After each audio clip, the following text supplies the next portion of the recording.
से बोलिए सिया रामचंद्र की जय। प्यारे भक्तों, आज मंगलवार के दिन आप सभी श्रवण करें मंगलवार व्रत कथा और श्रवण करेंगे रामायण की कथा। मंगलवार व्रत कथा बहुत समय पहले की बात है। किसी गांव में एक बुढ़िया रहती थी। वह मंगल देव को अपना इष्ट मानती थी। मंगलवार के दिन वह ना तो घर लिपती थी और ना ही धरती खोदा करती थी। हर मंगलवार को वह मंगल देव का व्रत रखती थी।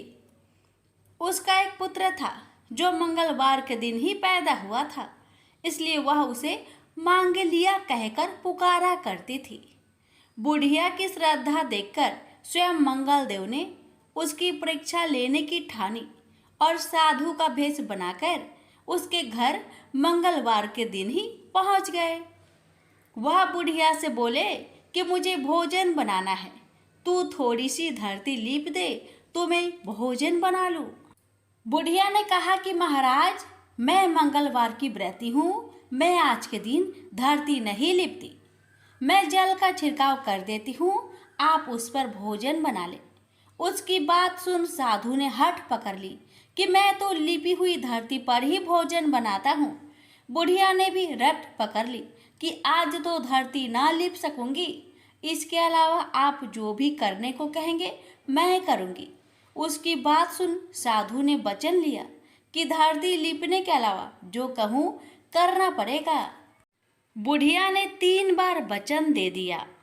अब साधु ने कहा कि अपने बेटे को बुला दे, मैं उसकी पीठ पर अंगीठी जलाकर खाना बना लूंगा। साधु की बात सुनकर बुढ़िया के होश उड़ गए, पर वह मंगल देव को साक्षी मानकर वचन दे चुकी थी। उसने मंगल देव का स्मरण कर अपने बेटे को बुलाकर साधु के पास भेज दिया। साधु ने कहा कि माँ, तू ही अपने बेटे को लेटा और अंगीठी सुलाग दे। बुढ़िया ने मंगल देव का स्मरण करते हुए बेटे को अवधार लिटाकर अंगीठी जला दी और साधु महाराज को बोलकर अपना काम करने लगी।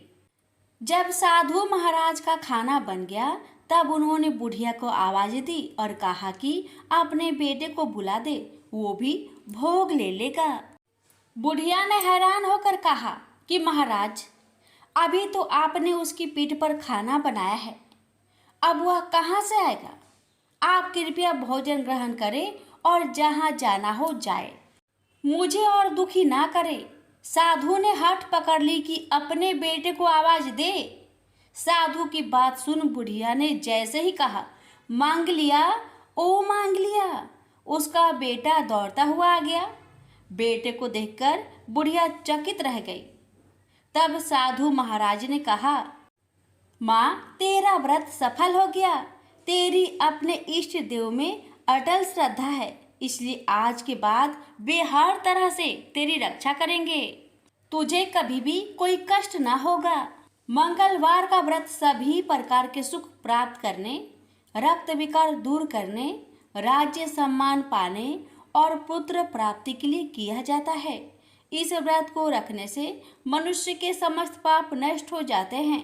यह व्रत 21 सप्ताह तक किया जाना चाहिए। व्रत के दौरान गेहूं और गुड़ से बने आहार ही ग्रहण किए जाने चाहिए। भोजन दिन या रात में केवल एक बार ही किया जाना चाहिए। इस व्रत के अंत में हनुमान जी की पूजा करनी चाहिए।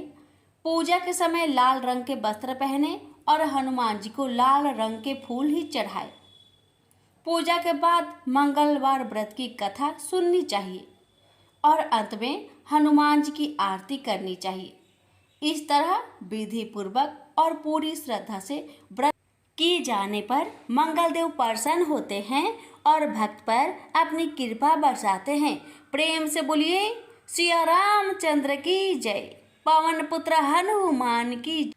व्यास जी ने कहा, एक बार नैमिषारण्य तीर्थ में 80,000 मुनि एकत्र होकर पुराणों की ज्ञाता श्री सूत जी से पूछने लगे, हे महामुने, आपने हमें अनेक पुराणों की कथाएं सुनाई हैं, आप कृपा करके हमें ऐसा व्रत और कथा बताइए जिसके करने से संतान की प्राप्ति हो तथा मनुष्य को रोग, शोक, अग्नि, सर्व दुख आदि का भय दूर हो, क्योंकि कलयुग में सभी जीवों की आयु बहुत कम है।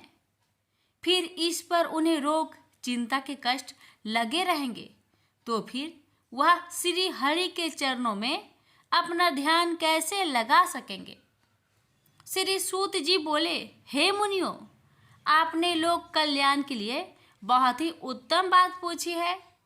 एक बार युधिष्ठिर ने भगवान श्री कृष्ण से लोक कल्याण के लिए यही प्रश्न किया था। भगवान श्री कृष्ण और युधिष्ठिर का संवाद तुम्हारे सामने कहता हूँ, ध्यान देकर सुनो। एक समय पांडवों की सभा में श्री कृष्ण जी बैठे हुए थे। तब युधिष्ठिर ने भगवान श्री कृष्ण से प्रश्न किया, हे प्रभु, नंद नंदन, गोविंद, आपने मेरे लिए अनेकों कथाएं सुनाई हैं। आज आप कृपा करके ऐसा व्रत या कथा सुनाइए जिसके करने से मनुष्य को रोग, चिंता का भय समाप्त हो और उसको पुत्र की प्राप्ति हो। हे प्रभु, बिना पुत्र के जीवन व्यर्थ है। पुत्र के बिना मनुष्य नरकगामी होता है। पुत्र के बिना मनुष्य पितृ ऋण से छुटकारा नहीं पा सकता और ना ही उसका पुण्यक नामक नरक से उद्धार हो सकता है। अतः पुत्रदायक व्रत बतलाइए। श्री कृष्ण भगवान बोले, हे राजन, मैं एक प्राचीन इतिहास सुनाता हूँ, आप उसे ध्यान पूर्वक सुनो। कुंडलपुर नामक एक नगर था। उसमें नंदा नामक एक ब्राह्मण रहता था। भगवान की कृपा से उसके पास सब कुछ था, फिर भी वह दुखी था।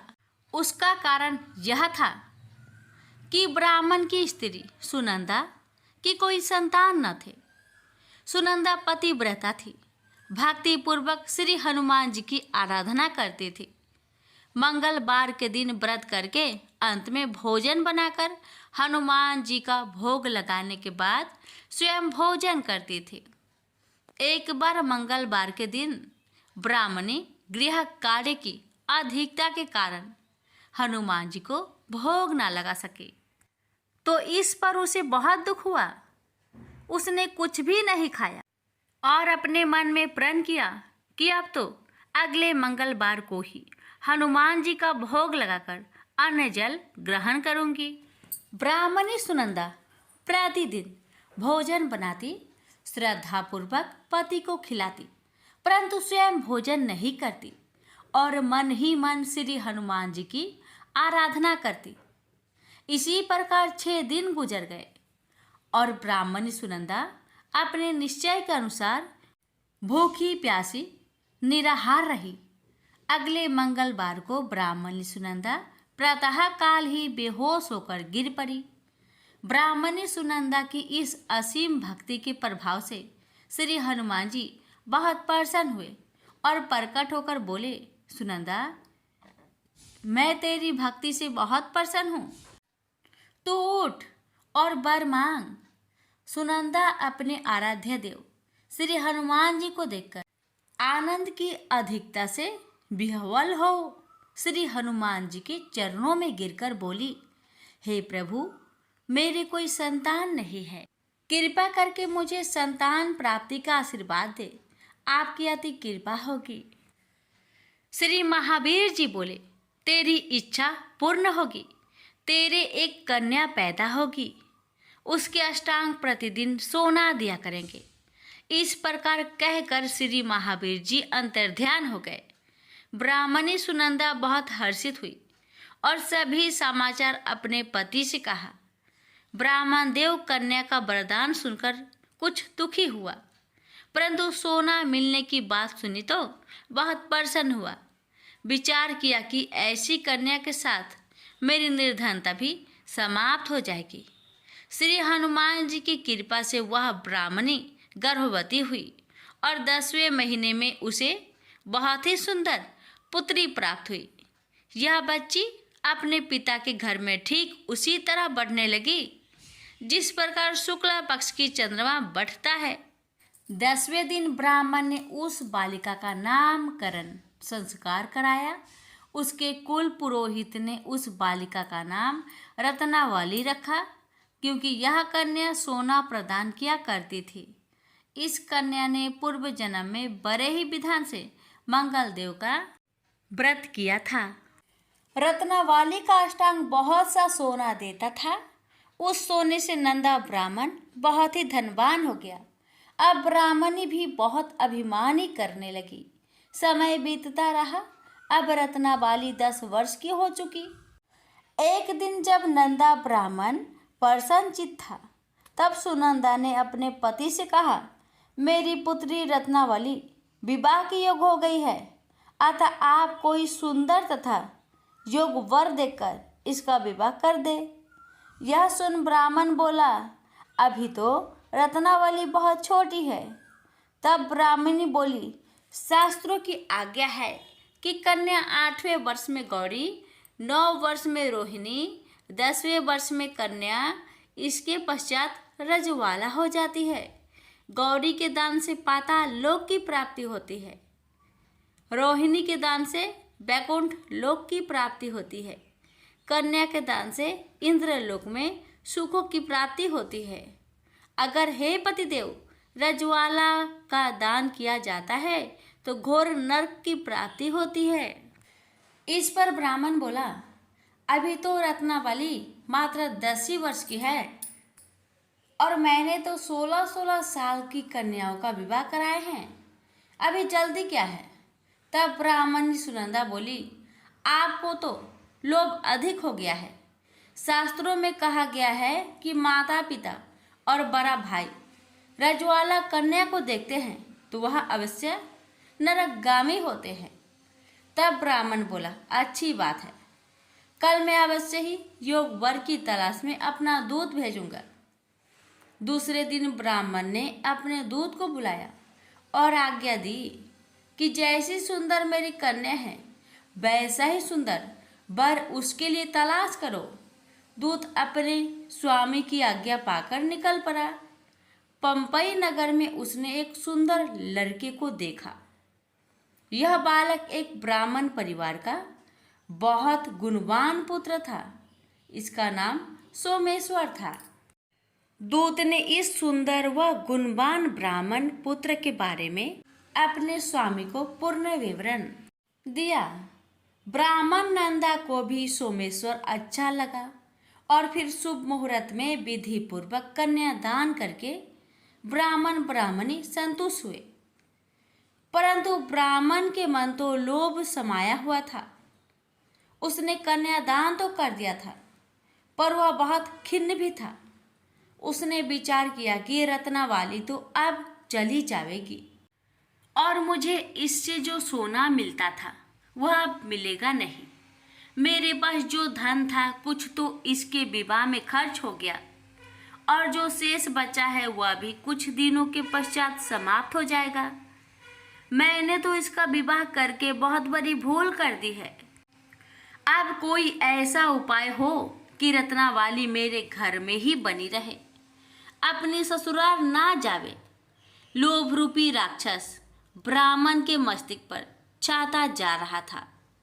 रात भर अपनी सैया पर बेचैनी से करवटें बदलते बदलते उसने एक बहुत ही क्रूर निर्णय लिया।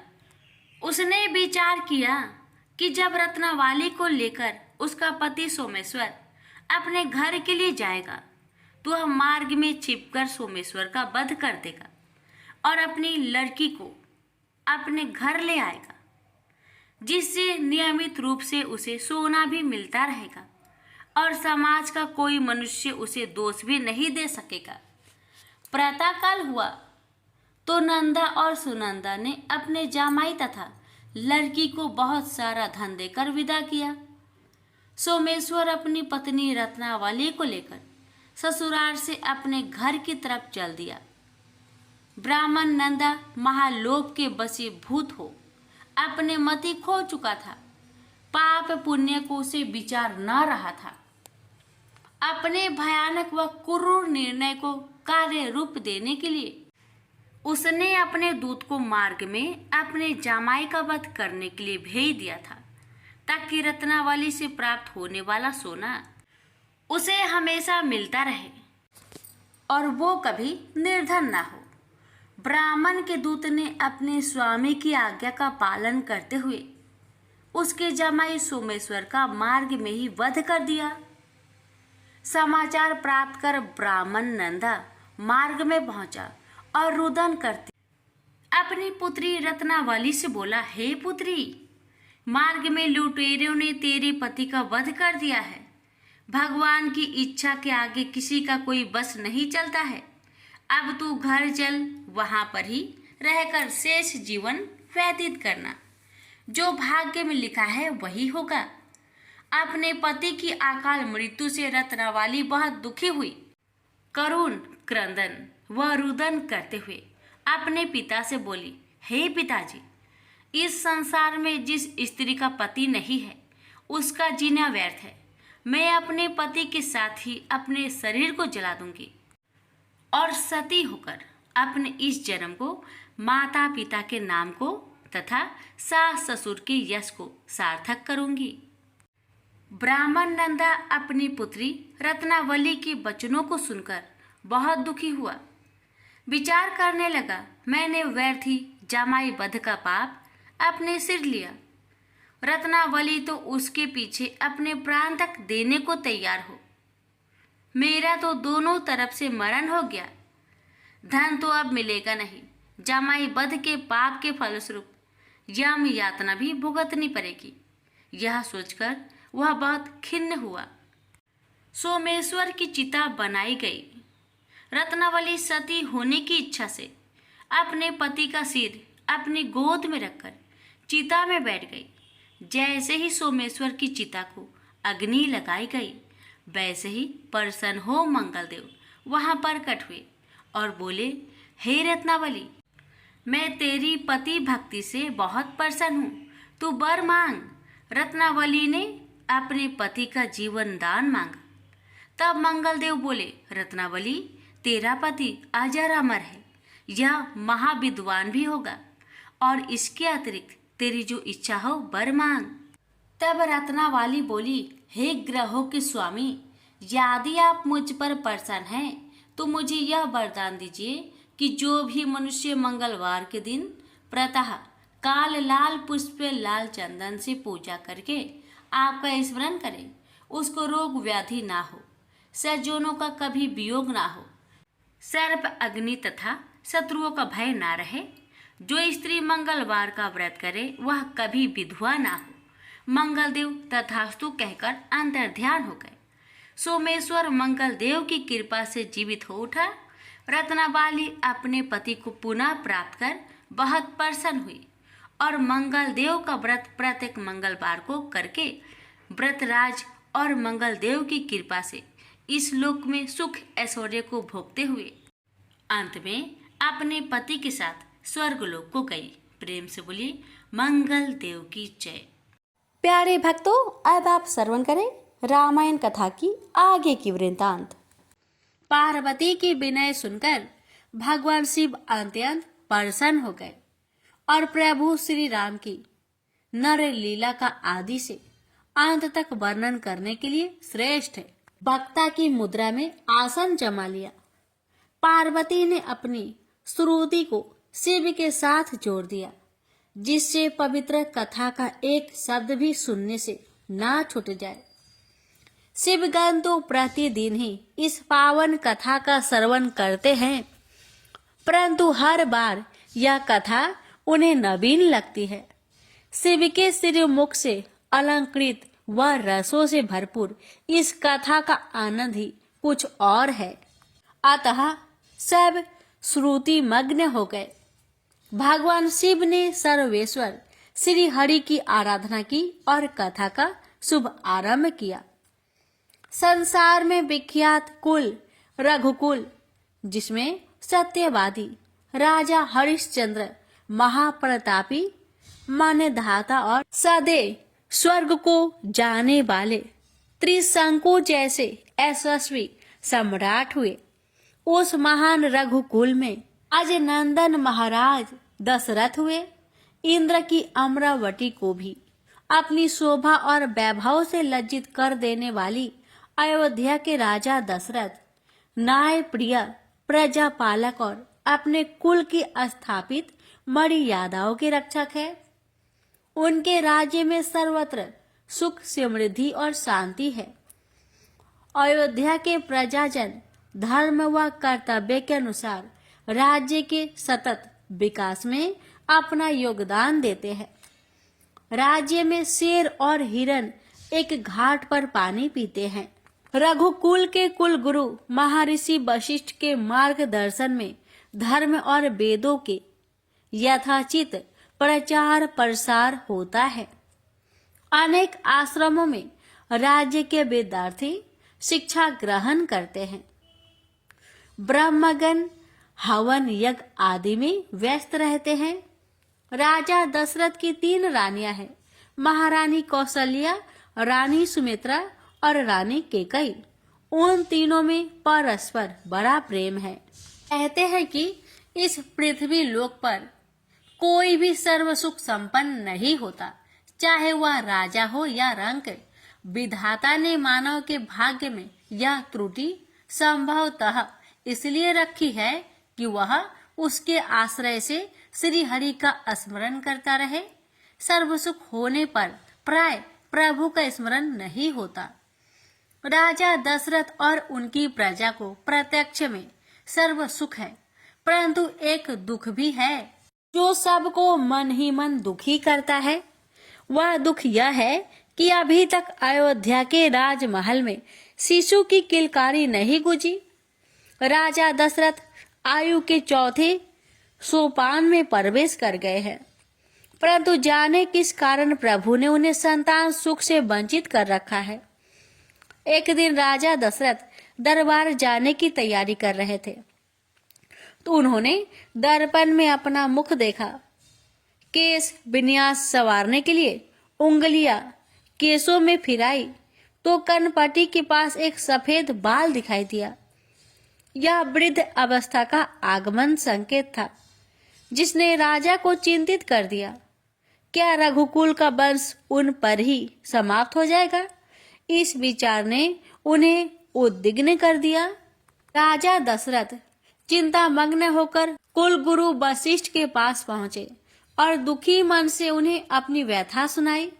वशिष्ठ त्रिकालदर्शी थे और जानते थे कि अयोध्या नरेश के भाग्य में ऐसी संतानें हैं जो संसार में अत्यंत सौभाग्यशाली को ही मिलती है। उन्होंने राजा को आश्वस्त किया कि उन्हें चिंतित होने की आवश्यकता नहीं है, क्योंकि उनके भाग्य में विलंब से ही सही पर संतान सुख अवश्य है। वशिष्ठ ने राजा दशरथ को यह सुझाव भी दिया कि मनुष्य को निसंतान भाग्य के आश्रित नहीं बैठे रहना चाहिए, बल्कि कुछ पुरुषार्थ भी करना चाहिए, अर्थात अपने उपाय व प्रयास भी करते रहना चाहिए। राजा के विनय पूर्वक अनुरोध करने पर वशिष्ठ स्वयं उस उपाय को करने का दायित्व ले लेते हैं और प्रख्यात विद्वान श्रृंगी ऋषि के पास जाकर उन्हें राजा दशरथ के लिए पुत्रेष्टि यज्ञ संपन्न करने की विनय करते हैं। श्रृंगी ऋषि उनके साथ अयोध्या आ गए, जहां राजा दशरथ ने उनका सत्कार किया और पुनः अपनी याचना दोहराई।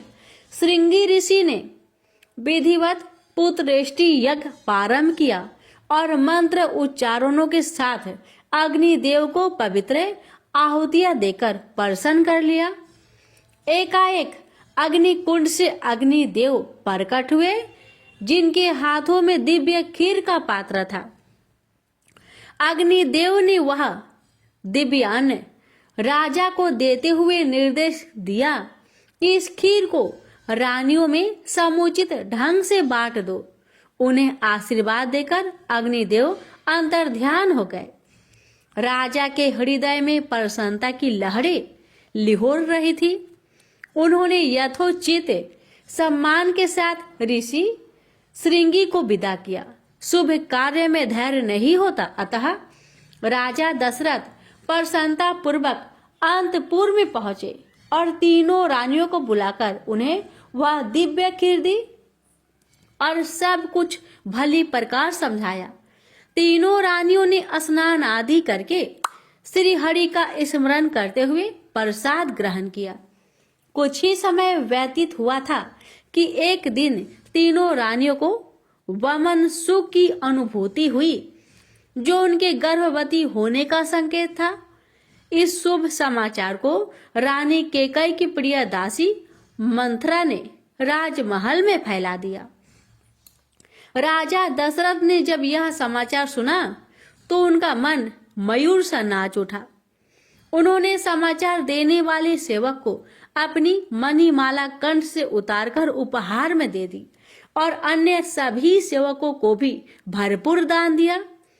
राज्य भर में यह समाचार फैल गया था और प्रजाजन अपनी प्रसन्नता व्यक्त करने के लिए राजमहल के द्वार पर आ गए थे। राजा ने यह देखा तो उन्होंने राज कर्मचारियों को द्रव्यदान का आदेश दिया। प्रजाजनों की प्रसन्नता दुगनी हो गई थी। अब अपने राजा का गुणगान करते, रानियों को शुभाशीष देते और भावी राजकुमारों के स्वस्थ जन्म की कामना करते हुए अपने अपने घर लौट गए। अब अयोध्या में दिन प्रतिदिन उत्सव होने लगे थे। प्राकृतिक भी उस उत्सव में जैसे सामान्य कूल हो गई थी। शीतल मंद हवा चलने लगी थी। फाग का प्रभाव दिखने लगा था। इस वर्ष होली को उत्सव बड़े धूमधाम से अबीर गुलाल और फूलों के रंगों से मनाया गया। संसार को हर्षित करने के लिए ग्रह, नक्षत्र, तिथि, वार, मुहूर्त आदि सभी अनुकूल हो गए हैं, क्योंकि पृथ्वी का भार हरण करने के लिए श्रीहरि मनुज रूप में अवतार लेने वाले हैं। होली की फाग का खुमार उतरने लगा और चैत्र का पावन महीना आ गया। शुक्ला पक्ष की नवमी तिथि को दोपहर का समय था, जब महारानी केकई को मातृ सुख की प्राप्ति वेदना हुई। आकाश में देवगण इकट्ठे हो गए। प्रभु श्री हरि का शिशु रूप में जन्म होने वाला था। ब्रह्मांड हर्षमय हो गया था। विधाता द्वारा निश्चित समय पर श्री हरि ने सदैव पृथ्वी लोक में अवतरण किया। सब दिशाएं पुलकित हो उठी। शिशु रुदन की मधुर ध्वनि राजमहल में गूंजी तो सभी हर्ष से भर गए। राजमहल ही नहीं, राज दरबार भी आनंद से भर उठा। राज्य भर में मंगल गीत गाए जाने लगे। यह आनंद तब और भी बढ़ गया जब केकई और सुमित्रा ने भी सुंदर और स्वस्थ शिशुओं को जन्म देकर राजमहल के शिशु क्रोधन में वृद्धि कर दी। प्रसन्नता संभाले न संभलती थी और इससे भी जब यह समाचार जुड़ गया कि रानी सुमित्रा ने 2 पुत्रों को जन्म दिया है तो अयोध्या वासी पुलकित हो उठे। गुरु वशिष्ठ अनेक विद्वान ब्राह्मणों के साथ राजमहल में पधारे तो दशरथ आनंद के अतिरिक्त में उनके चरणों से ही लिपट गए। राजा दशरथ और वशिष्ठ जी ने मुनियों सहित अंतःपुर में जाकर श्री हरि के शिशु रूप के दर्शन किए। वशिष्ठ जी ने उस श्यामल मनोहर छवि को देखकर प्रणाम किया। फिर सभी जात कर्म संस्कार किए गए। नगरवासी उत्सव में डूबे हुए थे। राजमहल वेदवाणी से गुंजायमान हो रहा था। देवता पुष्प वर्षा कर रहे थे। गंधर्व गान कर रहे थे। 10 दिशाएं प्रफुल्लित हो उठी थी। नामकरण तक अयोध्या में जन्म उत्सव की धूम रही। याचनों और ब्राह्मणों ने इतना दान पाया कि संभाले न संभलता था। नामकरण संस्कार भी बड़े ही हर्षोल्लास से हुआ। कौशल्या नंदन का नाम राम रखा गया। कैकेयी के पुत्र का नाम भरत और दोनों सुमित्रों का नाम लक्ष्मण और शत्रुघ्न रखा गया। राजमहल 4 दिव्य बालकों की किलकारियों से गूंज उठा। तीनों रानियों के लिए जैसे उनका बचपन लौट आया था। केकई को उन चारों की छवि देखने से मन न भरता था। नौकर दास दासियां प्रत्येक क्षण उपस्थित रहते थे, परंतु केकई ने चारों शिशुओं का दायित्व स्वयं ही संभाल लिया। अयोध्या का राजमहल बाल किराओं का आंगन बन गया। सुकुमार अनेक बाल किराओं से मन मोहने लगे। श्याम वर्ण राम चंचल भी थे और गंभीर भी। गौरवर्ण शेष अवतार लक्ष्मण ने तो संभवतः बैकुंठ में ही संकल्प कर लिया था कि क्षण भर भी प्रभु से विलग नहीं रहेंगे। उनकी श्री राम में अगाध श्रद्धा और प्रीत प्रकट होती थी। संभवतः प्रभु को मनोज लीला का आनंद आ रहा था। माताएं उनके कौतुकों से हर्षित रहती थी। एक दिन कौशल्या को राम ने ऐसी लीला दिखाई कि वे अचरज में पड़ गई। कौशल्या ने अपने नयन तारे को स्नान कराया और श्रृंगार करके पालने में लिटा दिया। फिर स्वयं स्नान आदि करके इष्ट देव की पूजा की और भोग लगाया। प्रसाद बांटकर वे फिर पूजा गृह में पहुंची तो आश्चर्यचकित रह गई। राम उस भोग को वहां बैठे खा रहे थे। कैसे वे पालने में से वहां आ गए? अभी तो सोए हुए थे।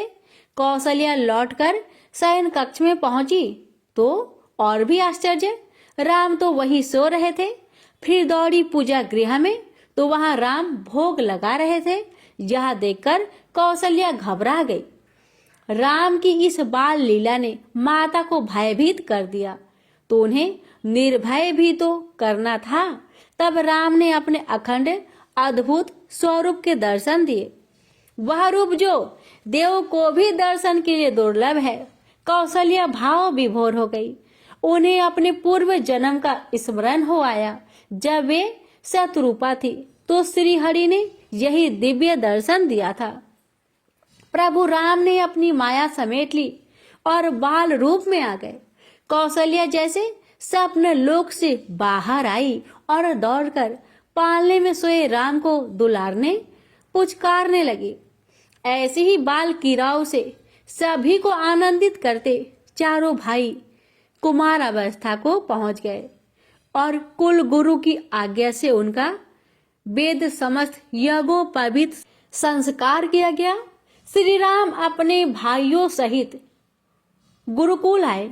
वशिष्ठ जी मोदित थे कि वे उनके शिक्षक बने, जिन्होंने सब विधाओं का सृजन किया है। वेद उनकी स्तुति करते हैं। वे सर्वेश्वर राम साधारण विद्यार्थी की भांति श्लोक सुनते सुनाते हैं। गुरुकुल का वातावरण चारों सुकुमारों की उपस्थिति में ज्ञानमय हो गया। स्वाभाविक रूप से वे शिष्य भी इन समय वेदनी पूर्ण हो रहे थे। जो मंद बुद्धि थे, यह तो राम की उपस्थिति का प्रभाव था। जहां राम है वहां अविद्या कैसे रह पाएगी? गुरु उन्हें धनुर्विद्या सिखाने चले। पहले तो नवोदित विद्यार्थी की भांति चारों भाइयों ने धनुष को पकड़ना सीखने में ही बाल सुलभ अनभिज्ञता जताई, परंतु जब लक्ष्य संधन की बात आई तो सटीक लक्ष्य वेधन कर दिया। वशिष्ठ जी के लिए तो यह कोई अचरज की बात नहीं थी, परंतु अन्य मुनिगण तो विस्मित रह गए। पहली ही बार में ऐसा अचूक लक्ष्य वेधन केवल संयोग नहीं हो सकता। शिक्षा ग्रहण करने की उनकी तीव्रता और जिज्ञासा ने सबको विस्मित कर दिया। राम अपने अनुजों सहित धनुर्विद्या में निपुण हो गए। सभी वेद शास्त्रों व विद्याओं को उन्होंने कंठ स्थल कर लिया। गुरुजन अति प्रसन्न थे। ऐसे मेधावी शिष्य पाकर कौन गुरु प्रसन्न न होगा? आखिर अभियानों में उनका प्रदर्शन व साहस दर्शनीय था। सिंह भी सामने आ जाए तो घेर कर शिकार कर लेते थे। वीरता और शौर्य इस कुमार दल को विशिष्ट बनाता था। आयु के साथ ही उनका मुख आकर्षण बढ़ता जाता था। जब चारों भाई अपने धनुष लेकर निकलते तो उनकी शोभा देखने ही बनती थी। नगरवासी अपने राजकुमारों को भी जी भरकर देखना चाहते थे, परंतु एक टक नहीं देखते कि कहीं नजर ना लग जाए। अयोध्या के राजकुमारों की ऐसी ही शोभा थी। एक दिन महर्षि विश्वामित्र अयोध्या पधारे तो राजा दशरथ ने उनका स्वागत किया और उन्हें उच्च आसन प्रदान किया।